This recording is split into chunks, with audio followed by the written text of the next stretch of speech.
Side నుంచి ఆమె బయటపడటం అసలు యాక్సిడెంట్ సిచ్యువేషన్ చూస్తుంటే అది సూసైడ్కి అయితే హిట్ అంటే కర్వ్ అది కారు ఆగుంది ఆమె ఏదో మీరు అన్నట్టు డిప్రెషన్లో ఉన్నారు అందరూ ఏమాత్రం ఇక్కడ ఆన్ ది స్పాట్లో సూసైడ్ చేసుకోవాలని ఆమె అనుకోలేదు. ఇక్కడ అందరూ రాంగ్ కాన్సెప్ట్ వెళ్తున్నారు. ఆ కారునే గుద్ది అక్కడే సూసైడ్ చేసుకోవాలనుకోలేదు. ఎందుకు బ్రతకాలి అని ఒక డీప్ డిప్రెషన్లో వెళ్తుంది. అనుకోకుండా హిట్ అయింది. అది హిట్ అయిన తర్వాత రైట్ టర్న్ కొట్టింది. అది మాత్రం యాక్సిడెంటే, కానీ ఆమె ప్రయత్నం మాత్రం నిన్న ఆత్మహత్య చేసుకోవాలన్నటువంటి ప్రయత్నంలో భాగంగానే ఇంటి బయటికి రావడం జరిగింది. ఇప్పుడు ఏదైనా ఆమెకు అన్యాయం జరిగింది. ఈ అన్యాయం జరిగిన దానికి నాకు 2 ఏళ్లుగా ఆమె నాకు అన్ని సౌకర్యాలు ఏర్పాటు చేసి చూస్తుంది. ఎలాగ సాటి మనిషిగా ఎలా వదిలేస్తాం? చూడాలి, ఆమె బాధ్యత కూడా చూడాలి. ఈరోజు హాస్పిటల్కి లేదు సార్, నా సమస్యలు నాకు ఉన్నాయి. నా సమస్యలు మీరు చెప్పినట్టే పరిష్కారం అవ్వాలి. వీళ్ళు ఇక్కడ వచ్చి కూర్చున్నారు. ఇదేదో ఆల్రెడీ నాకు తెలిసి ఆమె ఇంకా ఇది చేయకూడదు. ఎందుకంటే ఆల్రెడీ 498 మీద ఇచ్చింది. నేను కంప్లైంట్ ఇచ్చాను, ఎఫ్ఐఆర్లు అయ్యాయి, నేను డివోర్స్ నోటీస్ ఇచ్చేసాను. ఇక కోర్టులో తేల్చుకోవాలి. వాళ్ళు తేల్చుకోకుండా ఇక్కడ ఉంటే మరి ఇది ఈ వ్యవహారం కూడా కరెక్ట్ కాదు. వాళ్ళే మీరైనా ఎక్కడైనా గేటు దాటి బయటికి వెళ్తే మీరు మళ్ళీ పాత ఇంట్లో ఎలాగైతే గేటు తాళాలి సేమ్ అదేనా వేస్తారు. రౌడీజంతో తాళం వేస్తారు. నేను బయటికి వెళ్తే తాళం వేస్తారు. రాత్రి కూడా చూశారు. రాత్రి మీడియా కూడా అక్కడ ఉన్నారు. వీళ్ళు వెయిట్ చేశారు. మాధురికి యాక్సిడెంట్ అయింది కాబట్టి దువ్వాడ శ్రీనివాస్ వెళ్తాడు.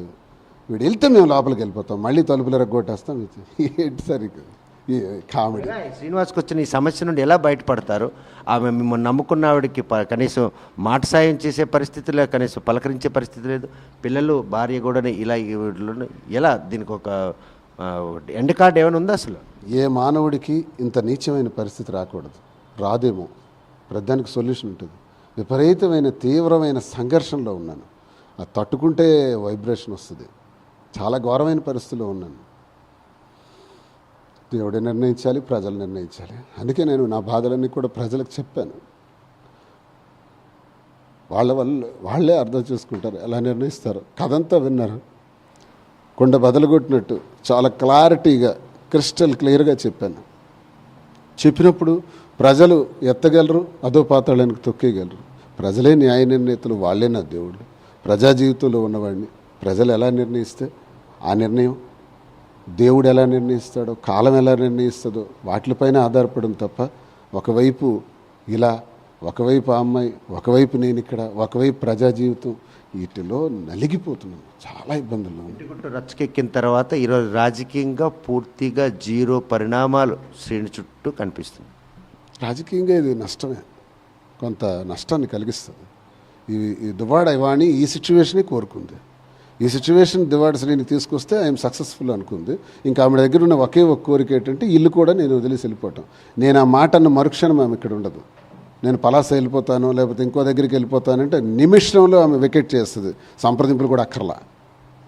ప్రజలు కుటుంబ కలహాల నేపథ్యంలో కాబట్టి ప్రజాక్షేత్రంలో దువ్వాడ శ్రీనికి ఆదరణ ఎప్పటికీ అలా ఉంటుంది. నేను 2024 సార్వత్రిక ఎన్నికల్లో కూడా ఆ ఓట్ బ్యాంకే మీకు ఈరోజు ప్రజాక్షేత్రంలో మీకు ఉన్నటువంటి బలం చూపి. అయితే మీరు ప్రజా జీవితం అన్నారు కాబట్టి ఇది ఇంతవరకు కుటుంబం గురించి మాట్లాడాం. రాజకీయ కోణంకి వచ్చేటప్పటికి నా కుటుంబంలో జరిగిన సంఘర్షణలన్నీ ప్రజలకు తెలుసు. అచ్చెన్నాయుడు టీడీపీలో అన్ని నియోజకవర్గాల్లో కూడా 70,000, 80,000, 90,000, 50,000 పైన గెలిచారు. ఈ జిల్లాలో కూడా చాలామంది 50,000 పైచీలకుతో టీడీపీ వాళ్ళు గెలిచారు. ఒక రాష్ట్ర పార్టీ అధ్యక్షుడిగా నా మీద 30,000తోనే గెలిచాడు. అంటే ప్రజలు చూసారా, ఇన్ని విషయాలు తెలిసినప్పటికీ వాస్తవాలు తెలుసుకొని నాకు 72,000 ఓట్లు వేశారు. అంటే ప్రజలు నాకు మద్దతు ఉంది, గుర్తించారు. అచ్చెన్నాయుడికి 70,000 ఇవ్వాల. అచ్చెన్నాయుడు అన్నాడు నేను రాష్ట్ర పార్టీ అధ్యక్షుడిని 70,000తో పైచిలుకు మెజార్టీతో గెలిచి వస్తానని. 30,000కి పడిపోయాడు. మరి ఇదే జిల్లాలో 50,000, 40,000, 60,000 వచ్చాయి. నీకెందుకు రాలేదు? ప్రజల దగ్గర ప్రజలు ఇచ్చినటువంటి ఓటింగ్లో ఈవెన్ దువ్వాడ వాణి కూడా అచ్చెన్నాయుడికి సపోర్ట్ చేస్తుంది. తండ్రి రాఘవరావు కూడా సపోర్ట్ చేస్తే నాకు 72,000 వచ్చాయి. ఇంకో విషయం మీకు చెప్పనా, రాఘవరావు వాణి కూడా వాళ్ళ సొంత ఊర్లో చేస్తే నాకు 580 మెజారిటీ వాళ్ళ సొంత విలేజ్లో. అంటే ప్రజలు నా పక్షాన ఉన్నారు. ప్రజలకే ఇది విడిచిపెట్టాను. వాళ్ళే నా దేవుళ్ళు. దిశ దశ వాళ్ళే నిర్ణయిస్తారు, వాళ్ళే సర్వస్వం.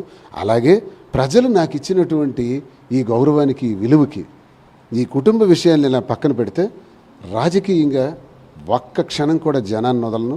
ఎంతకాలం బ్రతుకుతానో జనంతోనే ఉంటాను.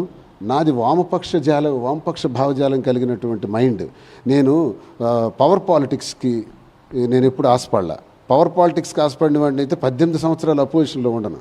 అధికార పార్టీ ఎటుంటే వెళ్ళిపోయి ఉండేవాడిని.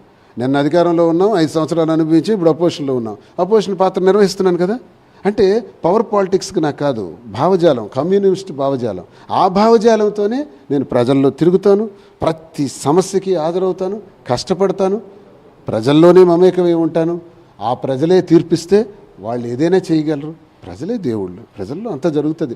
ఇవన్నీ ప్రజలు కూడా దగ్గర అవుతాను అంటున్నారు, కానీ కుటుంబాన్ని ఇంకా దగ్గర చేసుకునే పరిస్థితులు, పరిణామాలు ఎప్పట్లోగా సద్దుమణిగే అవకాశం ఉంది. కుటుంబం మరి దగ్గరే పరిస్థితులు నోటీసులు ఇచ్చాం కదా sir. Already it is legal ఇష్యూస్లోకి వెళ్ళిపోయింది.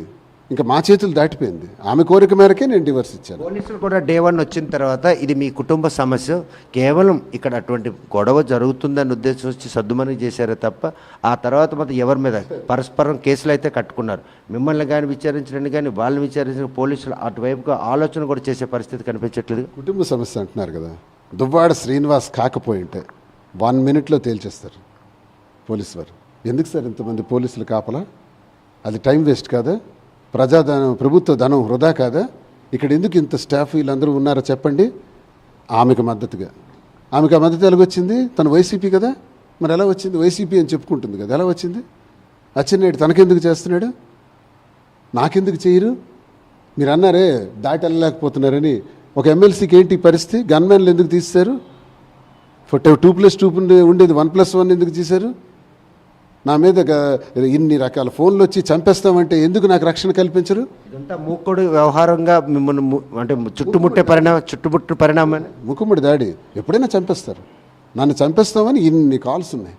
ఇంత రచ్చ జరుగుతున్న ఈ నేపథ్యంలో పార్టీ పరంగా ఆమె వైపు ఎమ్మెల్సీ ఇచ్చేయాలి, పార్టీని సస్పెండ్ చేయాలి రిక్వెస్ట్ చేస్తే ఆమె కూడా జడ్పీటీసీ, ఎంపీ, వైసీపీ జడ్పీటీసీ ఆమె మాటలను పరిగణనలు తీసుకొని పార్టీ అధిష్టానం నుండి ఈ విషయాన్ని సద్దుమణుగు చేసుకోవాలి అని ఏమైనా సూచించేశారా? గతంలో కూడా మాజీ ముఖ్యమంత్రి జగన్మోహన్ రెడ్డి సమక్షంలో మీకు మీ భార్య 1-to-1 కూర్చుని పెట్టి మాట్లాడి పరిష్కారం చేసుకోమన్నారు. ఈరోజు ఇలా రోడ్డు ఎక్కినటువంటి ఈ పని, ఆ రోజు గుట్టుగా ఉన్నా కూడా ఆయన దగ్గర పంచాయతీ తెలియదు. ఈరోజు రోడ్డు ఎక్కిన తర్వాత కూడా పార్టీ పరంగా ఏమైనా మీకు సూచనలు వచ్చాయి? మా కుటుంబం గురించి పార్టీకి తెలియని విషయాలు ఏం కాదు సార్. జగన్మోహన్ రెడ్డి గారు 2 ఏళ్ల క్రితం నుంచే సాక్షాత్ ఆయనే 4-5 సిట్టింగులు కూర్చొని నాకు చెప్పారు. ఆమెకి కుటుంబం ఇంట్లో తేల్చుకోవాలి, నాకు చెప్పాల్సింది చెప్పారు, ఆమెకి చెప్పాల్సింది చెప్పారు.